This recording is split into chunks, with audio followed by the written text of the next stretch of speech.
Okay.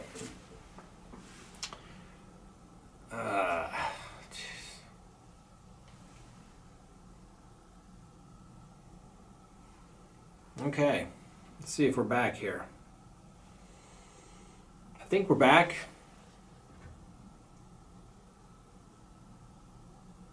All right, I think we're back. Sorry about that. Not sure what happened. It just simply said we had a YouTube error. So we're back now. All right, sorry about that. So right before we were done, I was reading the instruction that they give in the federal court, and a lot of it applies to, I think, if you had to consider the testimony of Miss Kessinger here in this particular case. And so I'll just go back and we'll kind of start again. Hopefully people will start coming back here again in just a moment here. It's disappointing that it just dropped like that, but I'm not exactly sure what happened. So I think what we'll do is go back here, wait for a second, see if we can get some people back here for a second. Let's see.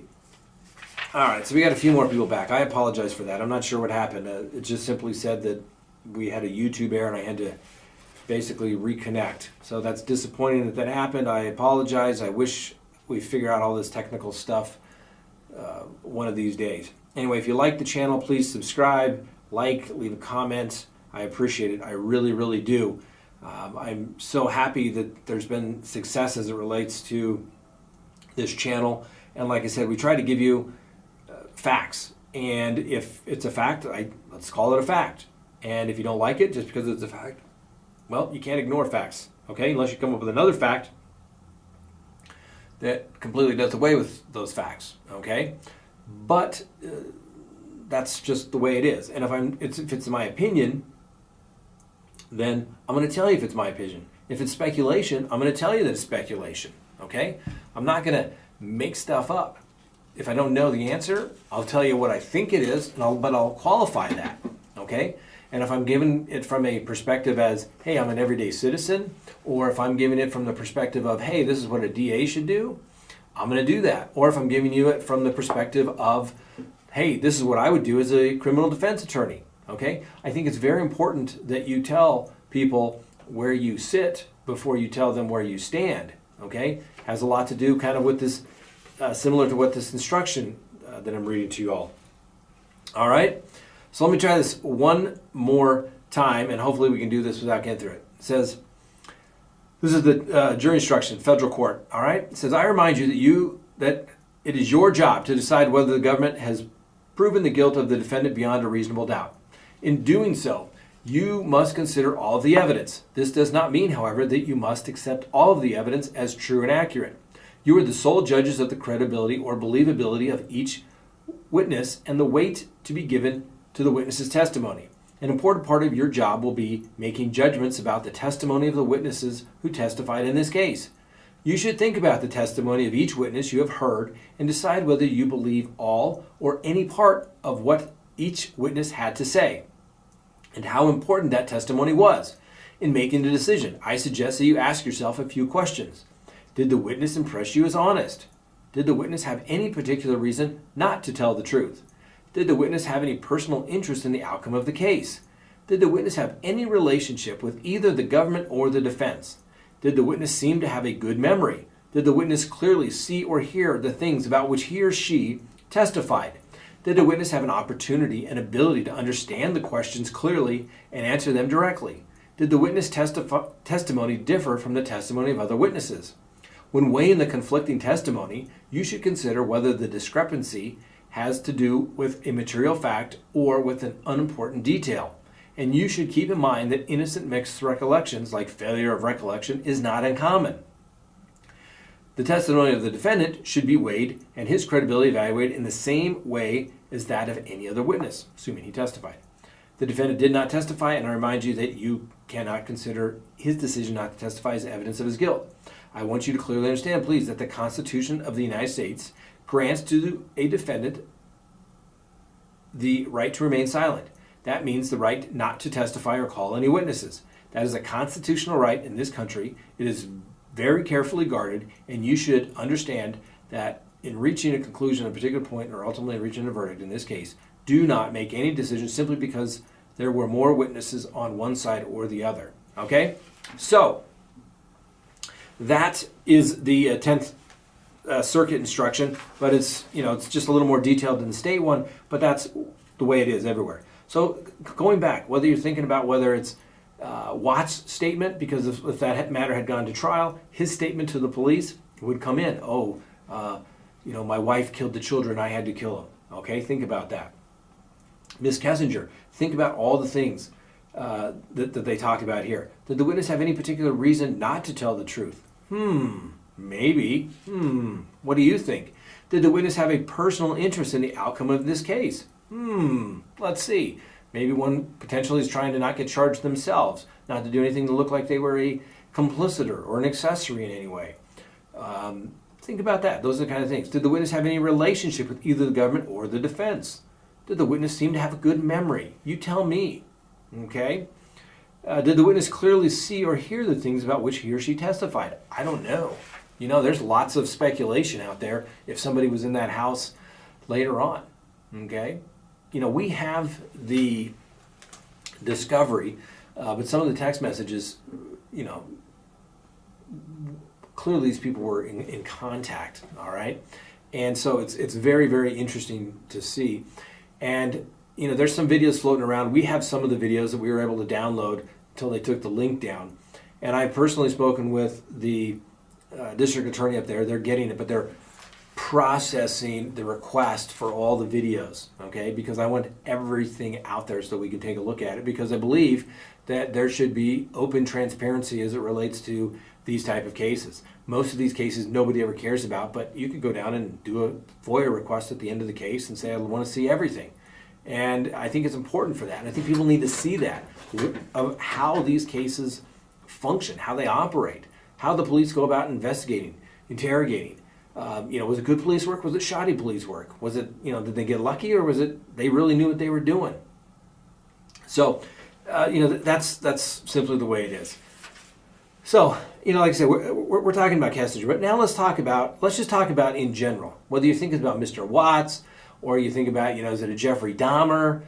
And if you think about cases where people have killed people, all right, if you look back, most of the time there were signs. It wasn't, oh my gosh, what happened? I'm completely surprised and shocked as that this took place. No, there were warning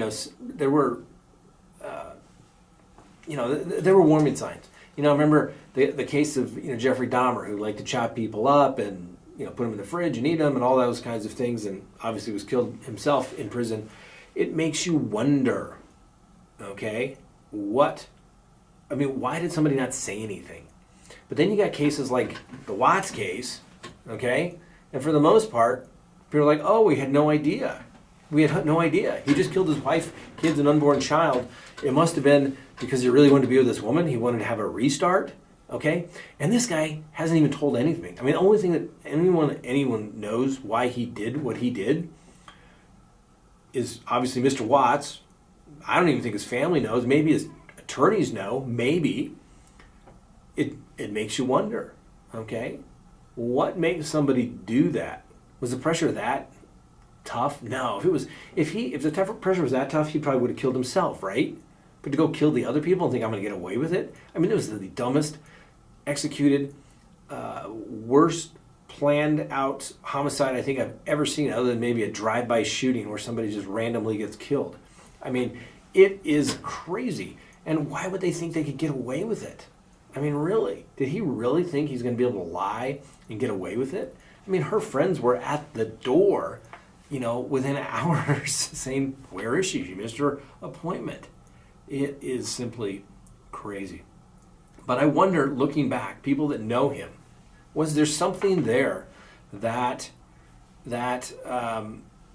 made them look back and say, I guess that makes sense. I could see that happening. Why? This guy's on this diet. Was he on roids? Was he doing, who knows? But people just don't do that one day. I mean, there's something that's either building, they're not wired right, okay? And I've represented some people that have been accused of some very, very bad things, ladies and gentlemen. I mean, seriously bad things. And, you know, I think they could be characterized or clearly considered to be people that deserve to be locked up forever, all right, and never get out. And as a member of the community, I would be outraged if they were released, okay? But yet, there's something there, okay? Some of them, you can tell there's just something when you look in their eyes. They're just not wired right. And it makes you wonder, how did these people get through life, through these years and years and years without somebody saying, hey, I just don't think you're wired right, okay?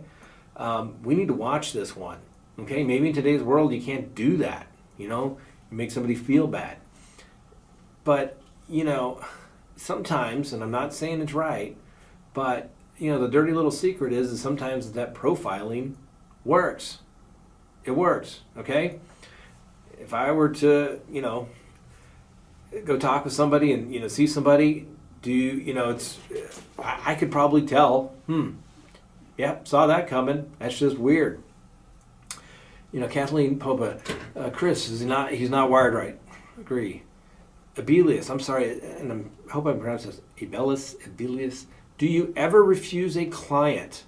I have. And it's kind of situation where, not usually for what they did that I would refuse them, because, like I said, I'm a criminal defense attorney. Everybody deserves a defense, no matter how bad, how poorly a person they are, okay? And I've said this before. Just because a criminal defense attorney is representing somebody doesn't mean that they're condoning that in any way. It's simply saying, I'm going to represent this guy and make sure he gets a fair shake through the process, okay? Because I guarantee you, ladies and gentlemen, I have seen it. And the government, everybody loves the government until it comes after them. And I'm not some crazy wackadoo that doesn't, I'm just telling you that I have seen it with my own eyes, where the government will try and railroad people and make sure that simply things happen. They set stuff up. It happens, okay? And you know, they try to set him up, or they, you know, they're going to maybe get this attorney, he's not going to be a great attorney. I mean, there's just things that happen, ladies and gentlemen. So the defense attorney has to make sure that when he's in there representing that person who's done very bad things, and I understand it, whether you're the second most hated guy in the courtroom or the first, because you're representing, okay, the second most hated guy in the courtroom, you have to do it, okay? You have to represent him. You're defending the Constitution, okay? There's no such thing as a technicality. And I remember when I was younger, I would say, oh my God, somebody got off on a technicality, okay? That was before I was a lawyer, okay? It's not a technicality, ladies and gentlemen. If a case goes away, it's not a technicality. That means somebody has violated the constitutional rights. And the court has determined that the only way that these can be protected, these constitutional rights, and deter people from future conduct is to dismiss the case, suppress the evidence, okay? It happens. It happens. It happens. It happens. So let's see here. Chris, coworker, sensed it by calling him Rain Man. You know, that's interesting because, you know, like we were talking about, these people that get in trouble like that. Did it just happen one day? I don't think so. I think it's building, and I think, look, you know, if you go back and you look at these things, there's going to be something in this gentleman's history, life. You know, oftentimes if people have killed people, they've, you know, abused animals, they like to burn things down. I mean, these are all the questions that they ask in pre-sentence investigation reports. They want to see if there's something there. And normally there's something, you know, it's very unusual, okay? Usually somebody gets in trouble and there's little gateway crimes. They, you know, maybe they steal a car, maybe they do this, maybe they sell some drugs, and it builds, okay?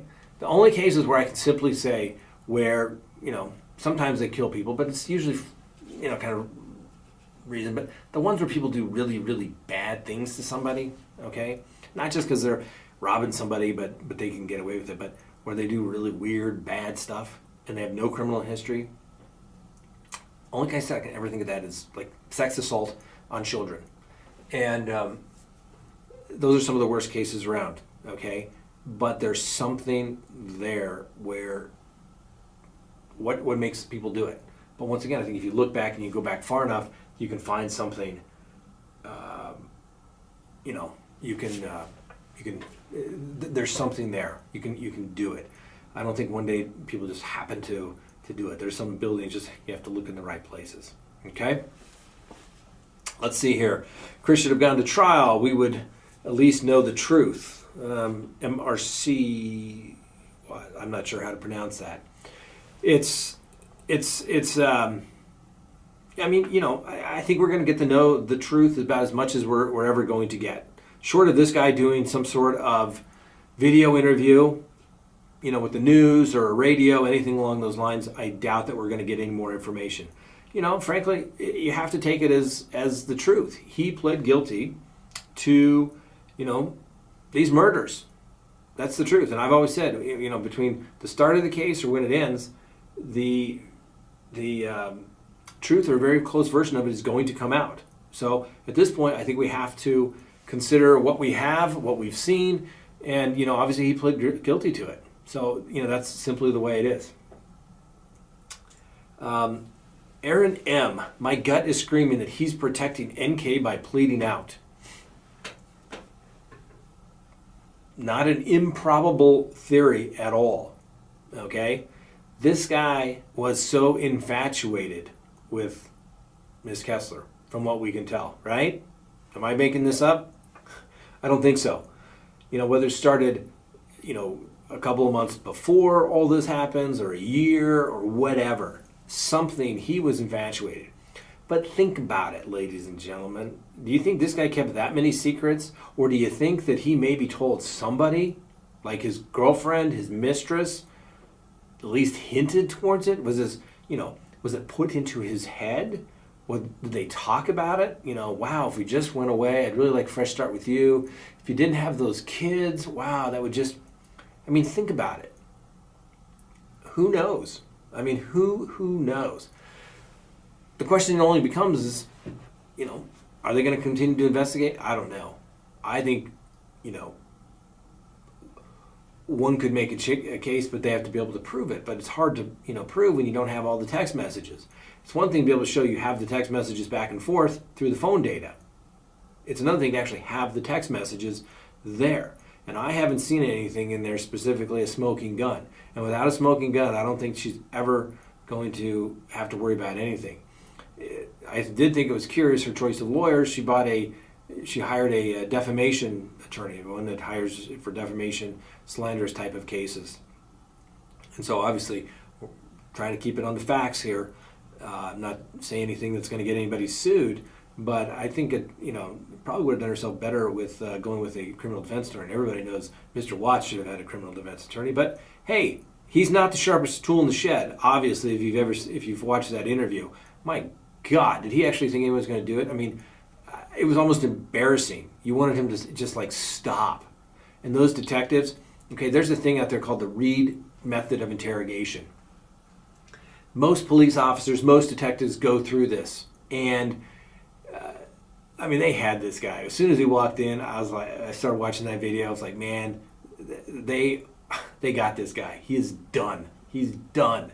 Those detectives were smooth. And did you see how they sort of massaged and caressed it a little bit, whereby he, said, well, maybe something happened to the children. Maybe Shanann did something to the kids, and he jumped on that.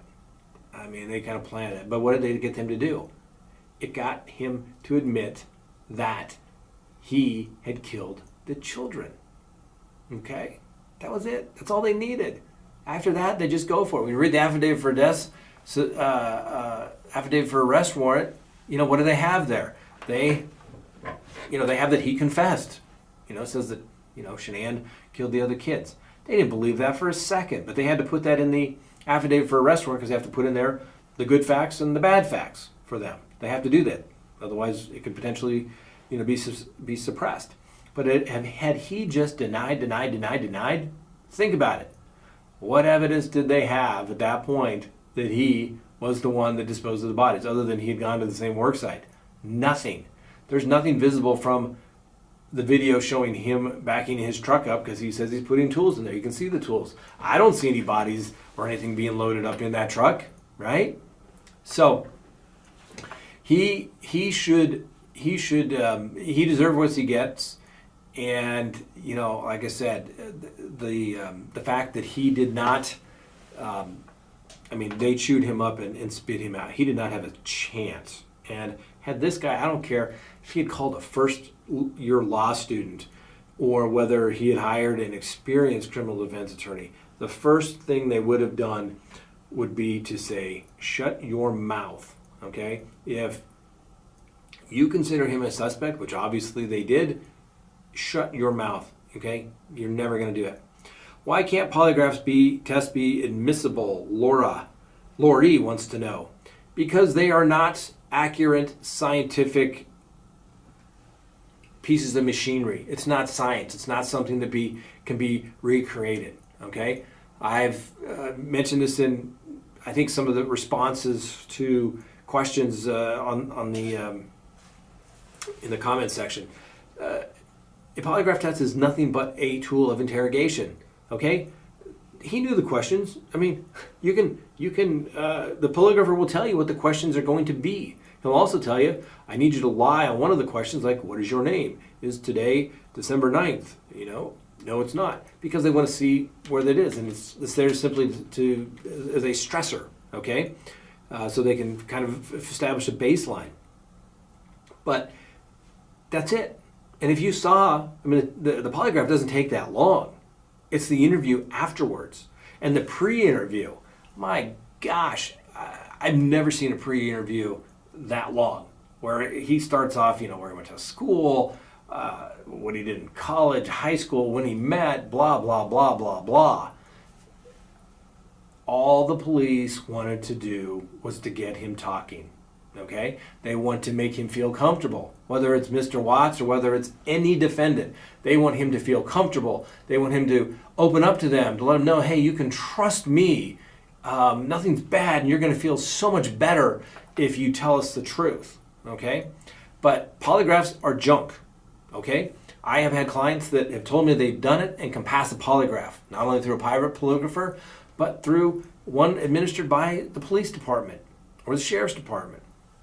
I've had other people where I swear, I believe they did not do it. They can't pass a polygraph because they get so damn nervous that that's simply it. They can't do it. So, like I said, it's simply a tool of interrogation, and it worked in this case wonderfully. The pre-interview, going into the details of how they met, the life, you name it. That was fabulous for them. And then it continued afterwards when they went into the interview room, kind of post-interview, and said, "Oh, you didn't pass." And there it was. He was done. As soon as I saw that, he was done. Ben Turner, do you think they have more things to release in the Watch case which we ain't seen yet? Yes, I do. That's just my opinion. I know we've seen the 1,096 pages of written discovery thus far. The video and digital discovery has been made available. It was originally made available to some of the news outlets.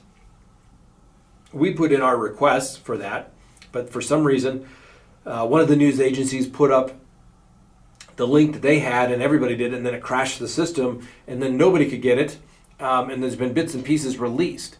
And we spoke last week with the DA's office saying, hey, we put in our request, where is it going to be? And they're saying we are processing the requests, okay? I believe, and once we get it, we will go through it in meticulous detail to, kind of piece things together more so than what, once again, that you're going to get on the news media, what you're going to get on the nightly news, okay? Do I think there's going to be stuff there? Yes, okay? And do I think there's going to be things that are really disturbing? Yes, okay? The question then becomes, are we, for example, going to get the autopsy photos? We've requested those as well. Okay, I can assure you, any homicide case, the defense attorneys would get everything. All right, I'm not sure why these haven't been released. Now, is it the kind of thing where I'm going to put them up here? No, I'm not going to do that. We're in the process of working on a new website. Maybe we put them up there. Maybe we'll put everything up there. It just depends, and maybe some analysis that goes along with it. Let's see, but Scott, how is everyone else that had YouTube channels have access to all these videos and you don't? No, I don't say we didn't have access to them. I'm saying I don't have everything, okay? The media has been releasing bits and pieces of these items, and some people have been able to download everything. You can go watch just about everything that's out there. I think there's more, okay? And frankly, what a lot of these people are releasing, I mean, they're not providing any real context to it, okay? They're not looking at it from a criminal defense perspective. I mean, I've seen videos where people have become, these expert commentators, and, the only time they've ever been into a courtroom was maybe pleading guilty to a traffic ticket. Like, really? I mean, these people are providing commentary? I mean, what is that worth, in my opinion? Hey, just my opinion. I don't know. Just showing them making. Let's see here. You are correct. They're just showing them, and then some are making up their own facts. And that's the thing. We don't want to make up our own facts. We want to talk about true facts. Okay. And I guess I could sit here and speculate and say, "Oh, I saw this," but until I see it and with my own eyes, I read it, and sometimes even then, can I corroborate it by going to other documents and seeing if that was true? Kind of goes back to the credibility instruction. Just because somebody says it doesn't necessarily make it true. I mean, that's what they say. That is a fact. That's what they believe. That's what they recall. That's what they recollect. But it doesn't necessarily mean that it's truly accurate. Maybe they're just mistaken. Maybe they said it was on a Thursday when actually it was a Tuesday. Are they lying? No, probably just mistaken. Those are the kinds of things that we need to get. Do you think he wanted to get caught, or did he not have time to realize what he did? I think, this is my own personal opinion, all right? I think obviously he wanted out of this marriage. I think he wanted to be with his mistress, and he was going to figure one way out or another. My guess is, she got on him for, this is a guess, speculation, let's be clear, that, he was off at a restaurant having it, spending $69 for dinner for two. Pretty inexpensive. But then she comes home and doesn't get to, can't process her credit card, and things probably got heated. Money, what do people argue about? Money, or divorce type of situations, money, right? Think about it. That's what people argue about. Most people argue because there's money issues. They argue because, why aren't you taking care of me? Why aren't you going to get a second job? I'm busting my butt all day. You're not doing anything. You're sitting at home eating bonbons. The kids need this, this, and this. Okay? Guy feels overwhelmed. I think he either, my own personal belief, okay, do I know? There's a difference between belief and knowledge. I don't know yet. I believe that he killed Shanann in the bedroom. I think he freaked out, and then I think he went in and killed the kids. Can I say he did it beforehand? No. I think he killed them afterwards, but that's just my personal opinion because I don't have anything else to base it upon. I think she went off on him. She accused him of having an affair, spending money. He lost his shit and just did it. That's my thinking, all right? And then he freaked out, and then he had to go and dispose of the kids. And then he really freaked out. And then what does he do? Then he starts cleaning the house, getting the kids, the whole dumping the kids with their stuffed animals out there. I think he didn't know. And then I don't think he's just not that smart to say, let's leave the suitcase here. Let's call the school and let them know that we're not going to be showing up. It was one of the most poorly planned murders around. The cover-up was terrible. And, to take the bodies to your job site, for God's sakes. And hell, he can't do anything because he couldn't afford his own truck. He had to use a work truck. So I guess he had to go to work, okay? Because he'd be fired if he didn't. That's my thinking. You look at the photos of the grave site. The drone was being flown out there, and they found the sheet, that had the stuffed animals and things with it. It was either A, terrible planning, or B, maybe he wanted to get caught. That's just my thinking, okay? But I think I think that's the way it happened. That's my own personal opinion. Let's see here. Thank you. I appreciate that. I wish, subscribe, please. I really appreciate people subscribing. Called in sick. Facebook group about this. Someone mentioned that he killed his kids after napping due to Shannon's fly being late by a few hours. I don't know. What evidence do they have of that? I don't think there's anything to support that. And a coroner can't tell you, time of death. They can say, hey, we believe that based upon very rigor mortis or other things that this occurs within X amount of time from death. Okay, but unless they have evidence that said, yes, we saw somebody kill someone, and they looked at it and said, oh look, it's approximately 11:17 p.m. They cannot say exactly for sure when somebody died. Okay, and so for somebody to sit there and say, well, I think it was at this time, what evidence do they have of that? I don't think so. A friend, she would kill Scott, if you look at her text, she said to a friend she would kill the kids. Yeah, I saw that, but the context of it, I'm not sure. Insurance policies, he gets nothing. I don't think this was an insurance type of case. Elisa, he's autistic. I haven't seen anything about that I would be able to say, yes, that's for sure. When he watched the guy's next door security camera, that proved he had something to do with it, the panic on his face, that the only emotion he showed the whole time. Can't disagree. There's things that district attorneys can argue to try to prove guilt, and that's consciousness of guilt. All right? If you killed somebody and you said it was self-defense, why'd you run away? Right? Shows consciousness of guilt.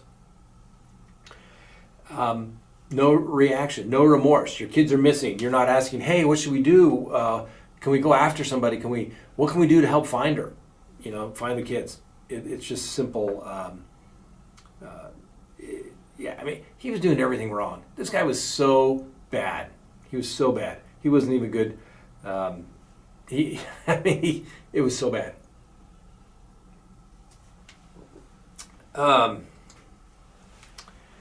Let's see here. What was that? Red Bull. Pugs. Red Bull will kill you. No. Okay, Red Bull is the preferred drink of Crime Talk. Okay? I don't drink coffee. I don't drink alcohol. I have two vices in my life, and one is Red Bull and a fine cigar. Okay? So, but Red Bull, you just need to drink a lot of water once you do it. Let's see, Karen. Yes, it gives you wings. Yes, it gets me going in the morning. It's called caffeine. Yes, coffee mugs. Yes, we need coffee mugs. Red Bull might stop my heart once. It could. It's terrible. Fokker, lawyers and cocaine. Yeah, I've seen. One of the reasons why I don't drink, don't do anything illegal, never done drugs, anything like that, was simply because I've seen so many careers ruined, particularly attorneys. They go home, they had a stressful day. Oh, it was a 1 martini night. Oh, it was a stressful day.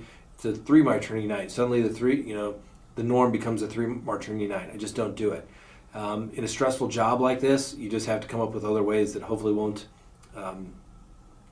get you addicted to something that's going to actually, completely ruin your life. Addie, Red Bull and cigars. Yes, laugh out loud.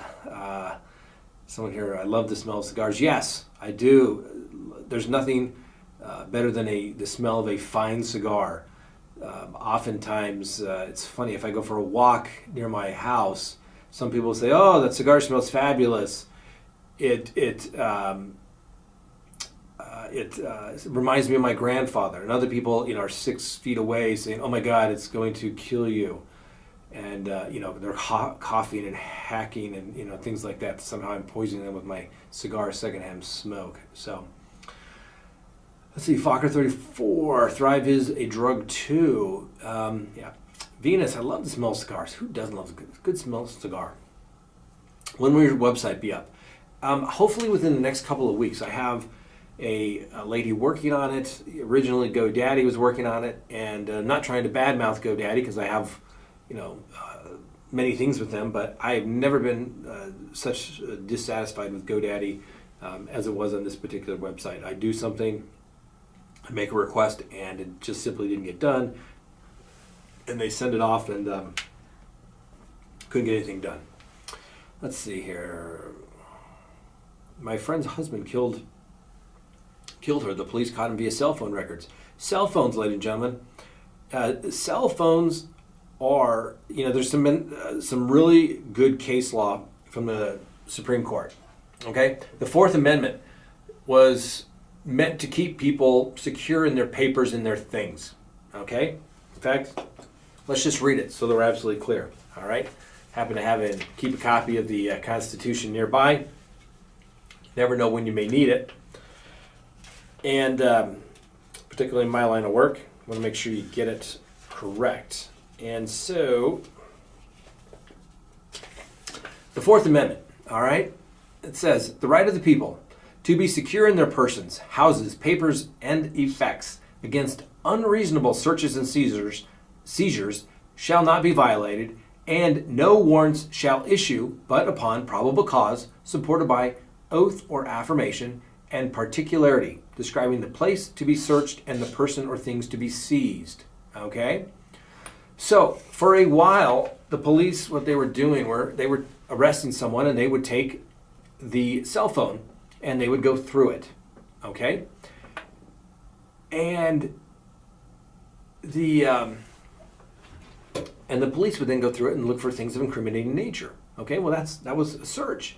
And first the police argued, oh, well, it's okay. We had to inventory it, want to make sure everything's okay. Maybe the person gave consent, things along those lines.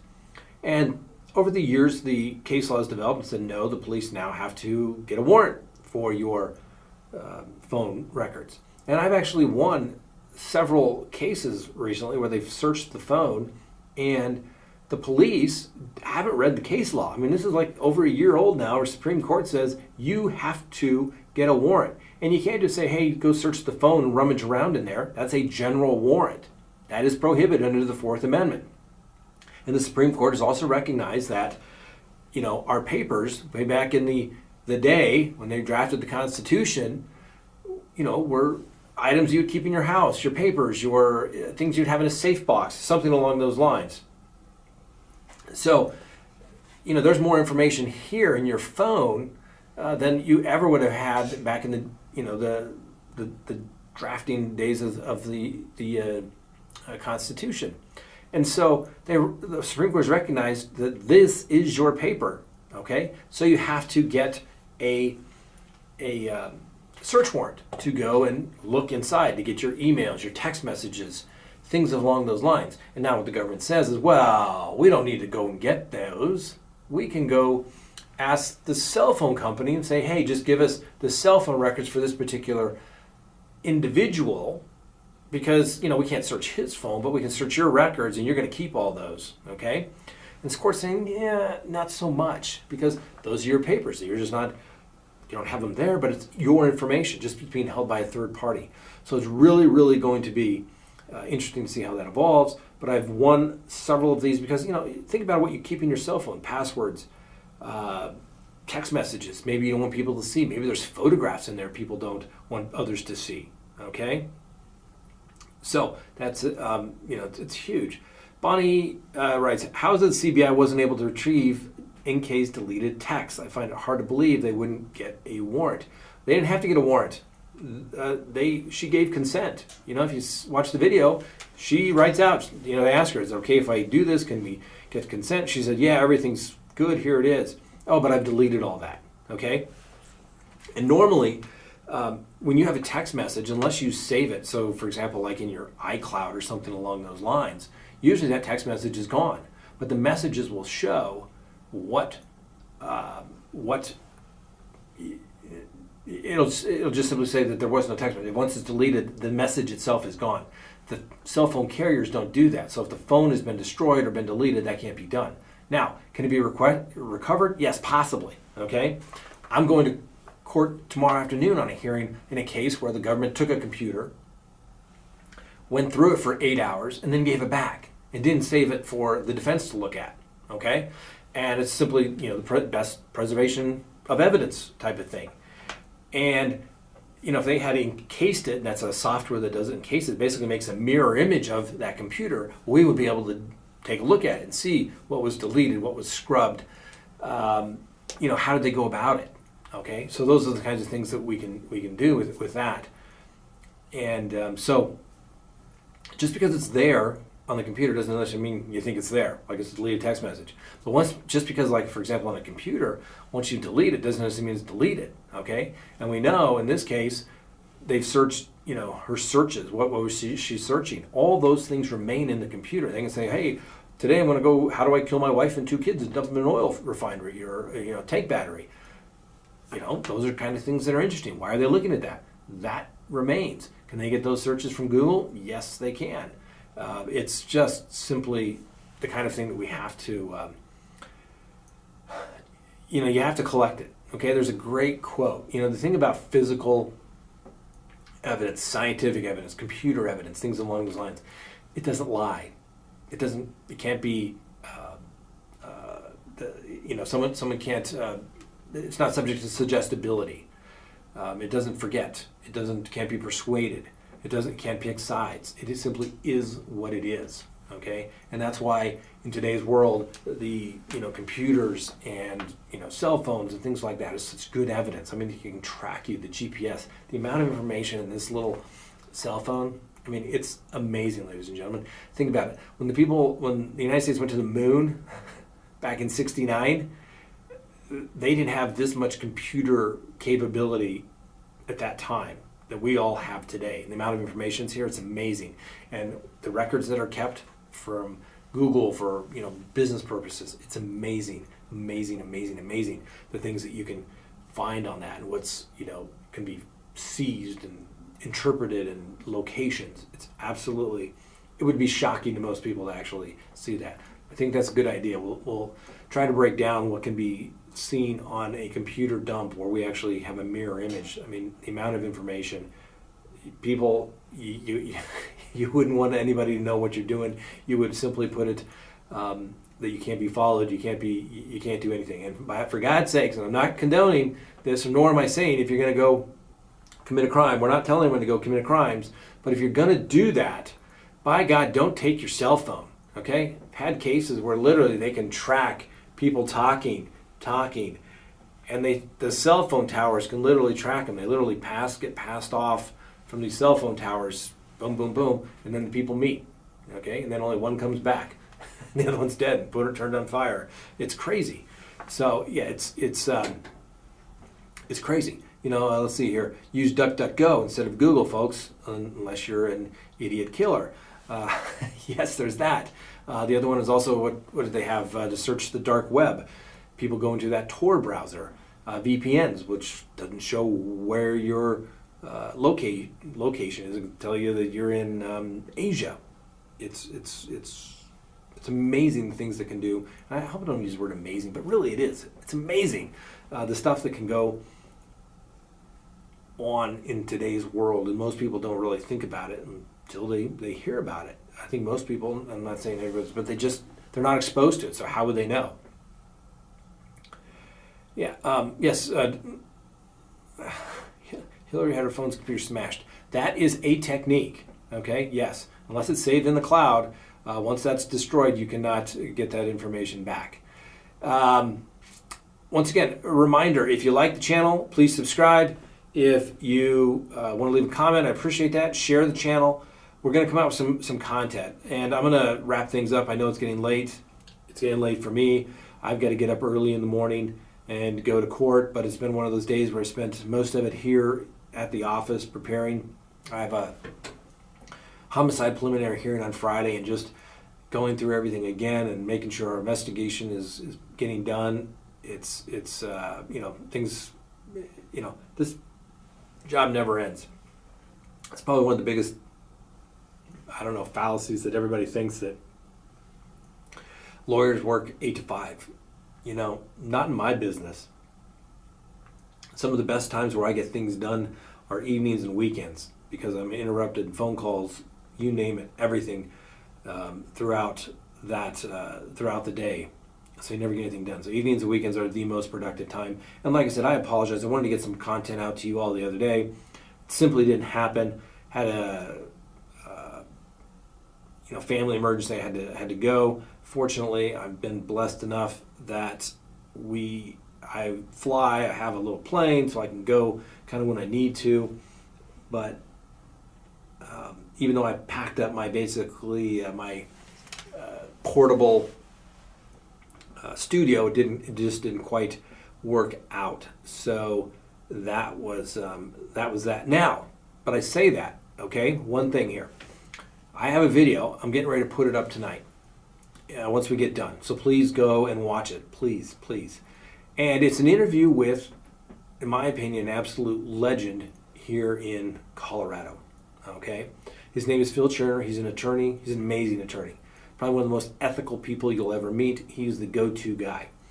And I mentioned this in the interview that when I was a young attorney, had an ethical issue, question, someone tried to turn over some evidence to me, like what do I do with it, those types of things. He's the guy that did it. And he was so polite. He could have said, who are you? I've never heard of you. I just, got out of the Marine Corps, started my own practice. And he treated me with absolute dignity and respect, and that's the most that you can ever do with anyone. I'll never forget that. And I love Phil. Anyway, so he's a great man. He's retired, but he's handled some of the hardest, some of the worst cases here in Colorado. In fact, the one that he dealt with last before retiring was that of Nathan Dunlap. And if anyone's aware of Nathan Dunlap, that name rings a bell. That was the horrific Chuck E. Cheese murder case whereby Mr. Dunlap went in after hours and basically killed 4 people and injured 1 and got the death penalty. All right. And then Phil actually worked on the post-conviction and ultimately got him some clemency from the governor. It's a horrible case. Some great lawyers, okay? And the lawyers at the trial level were very good attorneys. And then it was his job, not to say those people were bad, but to come up with reasons why they should save his life. And whether you are for the death penalty or not for the death penalty, it's just interesting to speak with somebody, okay, that does that type of work. I've handled cases where they said it was going to go death, and we did mitigation, and it didn't go there. And whether you think, hey, it's fair or not, or whether it's economically viable or not, it's just simply, I think it's an interesting conversation. So I hope you enjoy it, and I'm going to post that here as soon as I get off. So hopefully about the next 10 minutes or so. But please look at it. I want to thank everybody for listening tonight. Sorry about the technical error and interruption earlier in the evening, but I hope we can remedy that, and we will talk to you soon. And we're going to keep the content coming. We're going to talk in the next coming days about some of the cases. We've got the case in Ohio, cases, like I said, what is it, the water in Ohio? We're going to talk about the case in Texas, where the officer went into the wrong apartment. A lot of interesting cases out there. You got the El Chapo case out there going on. What's going to happen with the fires in Southern California? Is that preventable? Is it something somebody should have done? Who's going to be responsible? Is there criminal, reliability? Is there criminal issues out there? Yeah, the Pike County cases in Ohio. So, we're going to keep doing that. I hope you keep watching. Please please subscribe. Please tell a friend. We would like to literally have millions and millions of subscribers so that we can do more for you. As of right now, there's only so many hours in the day with the practice of law, but literally would like to, the goal would be to have a situation where we could literally cover crime information, whether it be live or video, 24 hours a day. I think that would be great. So thanks for watching. I'm going to turn it off here, ladies and gentlemen, but I'm going to, before I go to bed or head out from the office here, I'm going to put up the video with Phil. Please watch it. Please leave a comment. I'd appreciate it. Have a great evening. Thank you for watching Voir dire, Crime Talk Edition, and we'll have more coming. So I appreciate you watching. Have a great night, and thank you.